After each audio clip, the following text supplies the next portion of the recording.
ইয়াত লুকাছ বসুমতাৰীৰ ঘৰত আহি পাইছোঁ চালবাৰী জিলা বাথৌ মহাসভাৰ পৰা আহি বুজি পালোঁ কি খ্ৰীষ্টিয়ান ধৰ্মৰ গ্ৰুপে অলপ হেৰাসমেণ্ট কৰিছে সামাজিক যেনেকুৱা বিয়া পাতি হোৱা অহা যোৱা কৰিবলৈ বন্ধ কৰি দিছে গাঁৱৰ পৰা এক্সপেল কৰি থৈছে বহিষ্কাৰ কৰি থৈছে আমি এতিয়া এইটো দল কি আগতে খ্ৰীষ্টান ধৰ্ম আছিল 2000ৰ পৰা আজিলৈকে 2022 খ্ৰীষ্টান ধৰ্মৰ পৰা কনভাৰ্ট হোৱাৰ নিজৰ জাতীয় ধৰ্ম বুলি ইণ্ডিজিনিয়াছ ৰিলিজন বুলি আহিছে এইটো ৱেলকাম আমাৰ বাথৌ মহাসভাৰ পৰা ৱেলকাম কৰিছোঁ আৰু এইটো আমি বেয়া পাইছোঁ গম পাই বেয়া পাইছোঁ কি সমাজৰ মানুহবিলাকে যিবিলাক খ্ৰীষ্টান কমিউনিটিৰ সমাজৰ মানুহবিলাকে এই লুকাছ বসুমতাৰীৰ ঘৰত যদি আহি এতিয়া 5000 সামথিং এনে জৰিমনা পৰিব বুলি কোৱাৰ কাৰণে আমি দুখ পাইছোঁ আৰু আমি এইটো কৈছোঁ কোনো খ্ৰীষ্টান ধৰ্মৰ লগত জড়িত হ'বলৈ দৰকাৰ নাই আপুনি নিজে বেপাৰ বাণিজ্য কৰি নিজে কৰ্মত খাই আছে আপোনাৰ ঘৰ মানে পৰিয়াল সুখ শান্তি আমি দেখিছোঁ বহুত ভাল কথা আপুনি আৰু সৰু ল'ৰা ছোৱালী চিন্তা আছে আপোনাৰ নিজৰ কৰ্মই খাব গতিকে খ্ৰীষ্টান ধৰ্মত থাকিলেহে এই পঢ়া শুনা দিবলৈ লাগিব সেইটো কথা নহয় এইবিলাক আমি কৰোঁ আৰু ভৱিষ্যতত কিবাকৈ লুকাছ বসুমতাৰীৰ হাৰাশাস্তি কৰি থাকে আমি চালবাৰী জিলা বাথৌ মহাসভাৰ পৰা তাৰ এগেইনষ্টত একশ্যন ল'ব আহিম বুলি কৈ কি বুজি পালে কি হ'ব হয় যিটো পশ্চিমীয়া সংস্কৃতিৰ যিটো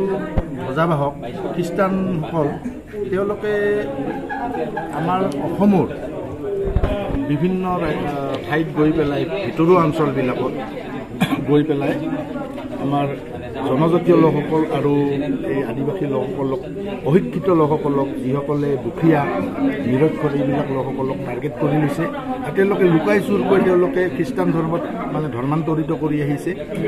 ঠিক এনেকৈ আজি আমি সৰভোগ সমষ্টিৰ মানে বাক্সা জিলাৰ সৰভোগ সমষ্টিৰ অন্তৰ্গত এই বাৰেংগাবাৰী গাঁৱত আমি এটা ঘটনা দেখিবলৈ পালোঁ এই লুকাছ বসুমতাৰীৰ ঘৰত লুকাছ বসুমতাৰীৰ দেউতাকসকলে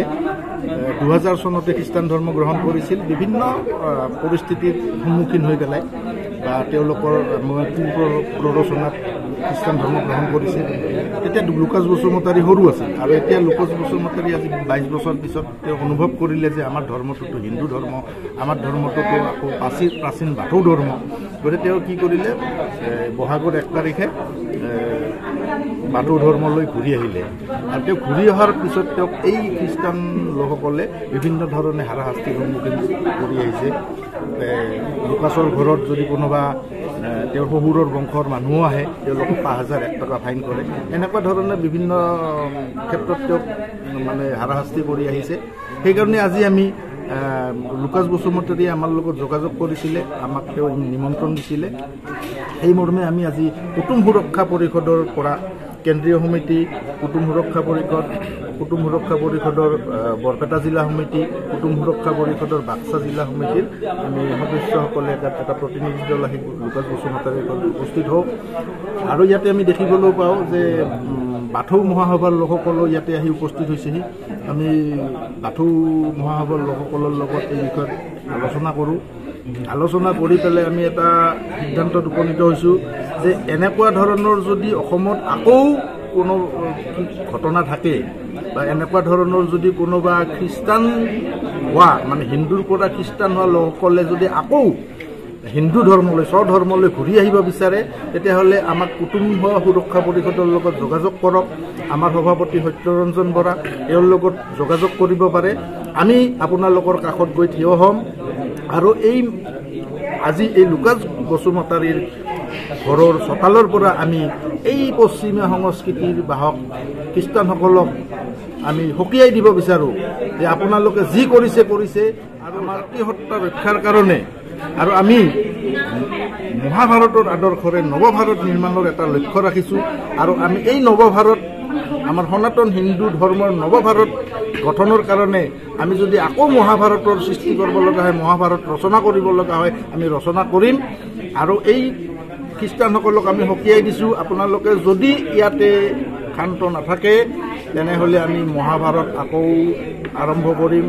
আপুনি মহাভাৰতত যি ধৰ্মৰক্ষাৰ কাৰণে যি হৈছিল আপোনালোকে দেখিছে। মহাভাৰত যদি কৰিব লগা হয় তেতিয়াহ'লে গদাও চলিব, অৰ্জুনৰ গান্ধীৱ ধনুও চলিব আৰু শ্ৰীকৃষ্ণৰ সুদৰ্শন চক্ৰ চলিব। সেইকাৰণে আপোনালোকে সাৱধান,